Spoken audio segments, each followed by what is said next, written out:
Hi friends, எல்லாம் நல்லா இருப்பீங்கன்னு நினைக்கிறேன். இன்றைக்கி நம்ம என்ன பார்க்க போகிறோம் அப்படின்னா, கிச்சனை எப்பயுமே நீட்டாக இருக்கணும் அப்படின்னா, நான் சொல்கிற மாதிரி இந்த மாதிரி ஃபாலோ பண்ணோம் அப்படின்னா, எப்பயுமே கிச்சன் பார்க்குறதுக்கு ரொம்ப பளபளன்னு இருக்கும், கண்ணாடி மாதிரி இருக்கும். நீங்கள் பார்த்தீங்கன்னாலே தெரியும். நான் எப்பயுமே இந்த மாதிரி தான் கிச்சனை மெயின்டைன் பண்ணுவேன். எந்த அளவுக்கு நம்ம கிச்சனை நீட்டாக வச்சுருக்கோமோ அந்த அளவுக்கு வீடு பார்க்குறதுக்கு ரொம்பவே அழகாக இருக்கும். எனக்கு அந்த மாதிரி செய்கிறது ரொம்பவே பிடிக்கும். அதாவது 15 நாளைக்கு ஒரு தடவையாவது கவுண்டர் டாப் ஃபுல்லாகவே க்ளீன் பண்ணிடுவேன்.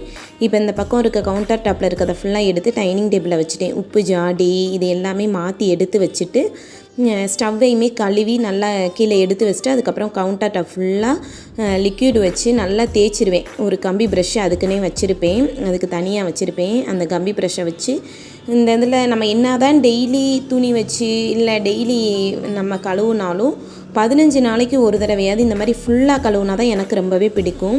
பார்க்குறதுக்கு ரொம்ப நீட்டாக இருக்கும். இந்த சைடில் உள்ள செவுத்துல எல்லாம் பார்த்தோம் அப்படின்னா ஆயில் தெரிச்சிருக்கும். நம்ம தாளிக்கும் போது ஆயிலு குழம்பு இந்த மாதிரி ஏதாவது பட்டிருந்தாலும் அந்த ஒரு மாதிரி பிசு பிசுன்னு இருக்கும். அதனால் 15 நாளைக்கு அதாவது டெய்லியுமே நம்ம ஈரத்துணி வச்சு தொடச்சிருவோம்.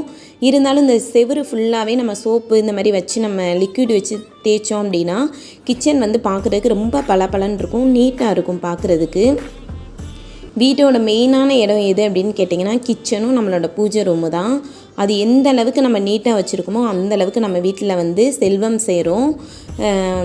கடவுள் வாசம் செய்வாங்க. நம்ம வீடை கிச்சனையும் சரி பூஜை ரூமையும் சரி எப்பயுமே நீட்டாக வச்சுக்கணும். அதை ரொம்ப கசகசன்னு இப்போ பூஜை ரூம்லலாம் பார்த்தீங்க அப்படின்னா காஞ்சி போன பூ, ஒரு பக்கம் சந்தனம் திருநீர் இதெல்லாம் கொட்டி அந்த மாதிரியெல்லாம் வைக்காதீங்க. அப்பப்போ இருக்கிறத நம்ம நீட்டாக டெய்லி க்ளீன் பண்ணிட்டோம் அப்படின்னா ரொம்பவே நல்லாயிருக்கும். இப்போ நம்ம வீட்டுக்கு திடீர்னு யாரோ கெஸ்ட்டே வந்துட்டாங்க அப்படின்னா கிச்சனை தான் பார்ப்பாங்க. நம்ம வீடு கிச்சன் எந்த அளவுக்கு இருக்கோ அந்த அளவுக்கு நம்ம வீடும் சுத்தமாக இருக்கும் அப்படின்றதான் ஒரு இது. நான் அதனால் பார்த்தீங்க அப்படின்னா 15 நாளைக்கு ஒரு தடவை ஃபுல்லாகவே க்ளீன் பண்ணிடுவேன். கவுண்டர் டாப் ஃபுல்லாக க்ளீன் பண்ணி நீட்டாக எடுத்து வச்சா தான் எனக்கு ரொம்பவே பிடிக்கும். ஏன்னா நம்ம ஈரத்துணி வச்சு துடைக்கும் போது அதில் அந்த ஆயில் பிசுக்கு ஒவ்வொரு டைம் இருக்கும், ஒரு மாதிரி பிசு பிசுன்னு இருக்க மாதிரி. இந்த மாதிரி டோட்டலாக ஃபுல்லாக நம்ம நல்லா தண்ணி ஊற்றி அலசி இந்த மாதிரி பண்ணிட்டோம் அப்படின்னா பார்க்குறதுக்கு நல்லா நீட்டாக இருக்கும். அது மாதிரி பார்த்தீங்க அப்படின்னா கவுண்டர் டாப்பில் நிறைய கசகசன்னு ஜாமான்லாம் வைக்காதீங்க. ஒரு சிலர் பார்த்தீங்க அப்படின்னா நிறைய டப்பா ஆயில் இது இந்த மாதிரியெல்லாம் நிறையா வைப்பாங்க. அந்த மாதிரியெல்லாம் வச்சிங்க அப்படின்னா உங்களுக்கு க்ளீன் பண்ணுறதுக்கு கொஞ்சம் சிரமமாக இருக்கும். அதனால பார்த்தீங்கன்னா உப்பு ஜாடி, ஸ்டவ்வு, தண்ணி குடம் மட்டும் கவுண்டர் டாப்பில் இருக்கிற மாதிரி பார்த்துக்கோங்க. அப்போ தான் நம்ம டெய்லியுமே க்ளீன் பண்ணுறதுக்கு நல்லாயிருக்கும்.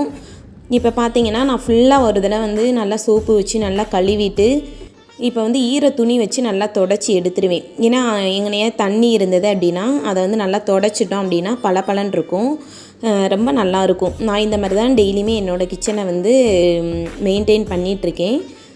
நம்ம லேடிஸ் வீட்டிலையே இருக்கும், அதாவது எனி டைம் அதிக நேரம் எங்கே இருக்கும் அப்படின்னு பார்த்திங்கன்னா கிச்சனில் தான் அதிக நேரம் டைம் ஸ்பெண்ட் பண்ணுவோம். காலையில் எந்திரிச்ச உடனே கிச்சனுக்குள்ளே போகிறவங்க எவ்வளோ நேரம் வேலை பார்க்குறோம் அப்படின்றது எல்லா லேடிஸ்க்குமே தெரியும்.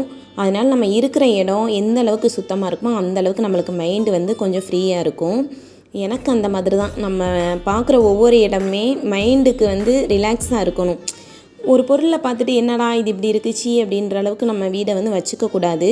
ஒரு சில நேரங்களில் நம்மளால் முடியலை, உடம்பு சரியில்லை, அந்த மாதிரி டைமிங்கில் மெயின்டைன் பண்ண முடியலை அப்படின்னாலும் வீடை எப்பயுமே கொஞ்சம் நீட்டாக வச்சுக்கிற மாதிரி பார்த்துக்கிறது ரொம்பவே நல்லது. இப்போ பார்த்தீங்க அப்படின்னா கவுண்டர் டாப்பு ஃபுல்லாகவே நான் க்ளீன் பண்ணிட்டேன். இப்போ அடுத்து சிங்கையும் நல்லா சுத்தமாக கம்பி ப்ரஷ் வச்சு தேய்ச்சி விட்டுட்டோம் அப்படின்னா நல்லாயிருக்கும்.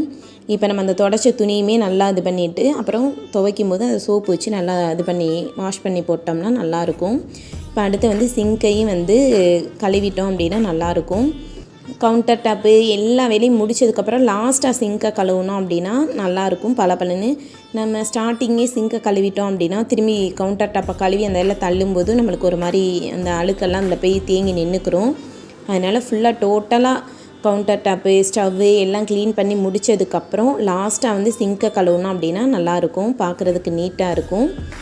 அதே மாதிரி வீட்டில் நிறைய பாத்திரம் ரொம்ப அதாவது தேவையான அளவு மட்டும் சில்வர் பாத்திரம்லாம் புழங்குற அளவுக்கு நீங்கள் வச்சுக்கோங்க. அதான் பார்க்க நல்லா நீட்டாக இருக்கும். அது மாதிரி பார்த்தீங்கன்னா நான் அந்த டேப்பில் வந்து இந்த மாதிரி வாட்டர் பாட்டில் மாட்டியிருக்கேன்னா தண்ணி வந்து ரொம்ப ஓரத்தில் விழுகுது. பாத்திரம்லாம் கழுவுறதுக்கு ரொம்ப கஷ்டமாக இருக்குது. அதனால பார்த்திங்கன்னா நான் அந்த மாதிரி பாட்டில் வந்து லைட்டாக ஓட்டை போட்டு அந்த டேப்பில் வந்து மாட்டி விட்டுருக்கேன். அதனால் கொஞ்சம் கழுவுறதுக்கு நல்லா இருக்குது. ரொம்ப குனிஞ்சு கழுவவும் தேவையில்லை. அதாவது பேக் பெயின் இருக்கவங்களுக்கு ரொம்ப கஷ்டமாக இருக்கும். அது செவுத்தோடு ரொம்ப ஒட்டி இருக்குது. அது பாத்திரம் கழுவுற கொஞ்சம் கஷ்டமாக இருக்கனால அதில் டேப்பில் நான் அந்த வாட்டர் பாட்டில் வந்து சொருகியிருக்கேன். அப்பப்போ வந்து நான் பாட்டிலை வந்து மாற்றிடுவேன். இப்போ பார்த்தீங்க அப்படின்னா கிச்சனில் வந்து எல்லா பொருளையும் அந்தந்த இடத்துல வந்து அரேஞ்ச் பண்ணி எடுத்து வச்சிட்டேன். நம்ம வீட்டில் எத்தனை பேர் இருக்காங்களோ அந்த அளவுக்கு மட்டும் சில்வர் பாத்திரம் இதெல்லாம் சில்வர் பாத்திரம்லாம் யூஸ் பண்ணோன்னா வீடு எப்பயுமே நீட்டாக இருக்கும். இந்த மாதிரி தான் நான் வந்து எப்பயுமே ஃபாலோ பண்ணுவேன். அதாவது எத்தனை பேர் இப்போ கெஸ்ட்டு யாராவது திடீர்னு வர்றாங்க அப்படின்னா அவங்களுக்கெல்லாம் வந்து பாத்திரத்தை வந்து நான் பாக்ஸில் தனியாக எடுத்து வச்சுருப்பேன். அவங்க வந்தால் மட்டும்தான் அதை எடுத்து யூஸ் பண்ணிக்குவேன். எங்களுக்கு வந்து சும்மா கம்மியாக மட்டும்தான் பாத்திரம் வந்து வச்சுக்குவேன். இப்போ பார்த்தீங்கன்னா அந்த கவுண்டர் டாப் வந்து நல்லா காஞ்சிருச்சு. நம்ம தொடச்சி க்ளீன் பண்ணதுக்கப்புறம் நல்லா நீட்டாகிருச்சு. இப்போ வந்து ஸ்டவ்வெல்லாம் எடுத்து வச்சாச்சு. இந்த ஓரத்தில் வந்து பார்த்திங்க அப்படின்னா நான் உப்பு ஜாடி வந்து வச்சுருப்பேன். நான் ஃபஸ்ட்டு வந்து ஆயில் ஸ்டாண்டுமே ஸ்டவ்வு பக்கத்துலேயே தான் வச்சுருந்தேன். அப்போ தான் சொன்னாங்க அடுப்பு பக்கத்தில் வந்து ஆயில் இதெல்லாம் வைக்கக்கூடாது, கவுண்டர் டாப்பில் வந்து ஆயில் ஸ்டாண்டு இதெல்லாம் இருக்கக்கூடாது அப்படின்னு சொன்னதுக்கப்புறம் இப்போ வந்து நான் அதை வந்து மாற்றி செல்ஃபில் வந்து வச்சுட்டேன். இப்போ அந்த கவுண்டர் டாப்பில் வந்து உப்பு ஜாடி மட்டும் வைப்போம். அதுக்காக வந்து பார்த்திங்கன்னா உப்பு ஜாடி கடியில் ₹1 காயின் வச்சோம் அப்படின்னா மகாலட்சுமி வந்து எப்பயுமே நம்ம வீட்டில் வந்து குறையே இல்லாமல் இருக்கும். அதாவது லக்ஷ்மி வந்து எப்பயுமே நிறைஞ்சிருக்கும் அப்படின்றதுக்காக ₹1 காயினை அடியில் வச்சு அது மேலே வந்து உப்பு ஜாடி வச்சோம் அப்படின்னா செல்வம் வந்து எப்பயுமே குறையாமல் இருக்கும், அன்னத்துக்கு குறை இல்லாமல் இருக்கும். அப்படின்றதான் உப்பு அப்படின்னாலே மகாலட்சுமி தான். அதனால் எப்பயுமே ₹1 காயின் வச்சு அது மேலே வந்து உப்பு ஜாடி வைக்கிறது ரொம்ப நல்லது. நான் அந்த மாதிரி தான் எப்பயுமே வைப்பேன். இப்போ இதே இடத்துல தான் ஆயில் ஸ்டாண்டு வச்சுருந்தேன். இப்போ வைக்கக்கூடாது அப்படின்னு சொல்லவுமே அதை நான் மாற்றி எடுத்து வச்சுட்டேன். இப்போ பார்த்தீங்கன்னாலே தெரியும் உங்களுக்கு கிச்சன் வந்து எந்தளவுக்கு நீட்டாக இருக்குது அப்படின்ட்டு. அதே மாதிரி ஜீனியும் அது பக்கத்துலேயே நான் வச்சுக்குவேன். ஜீனி, நாட்டு சர்க்கரை இந்த மாதிரி இதுக மட்டும்தான் இருக்கும். அதாவது ஆயில் வைக்கிற இடத்துல வந்து உப்பை வந்து வைக்கக்கூடாது, அந்த காலத்தில் வந்து சொல்லுவாங்க. அதனால் வந்து உப்பு தனியாகவும் ஆயிலை வந்து தனியாகவும் வைக்கணும்.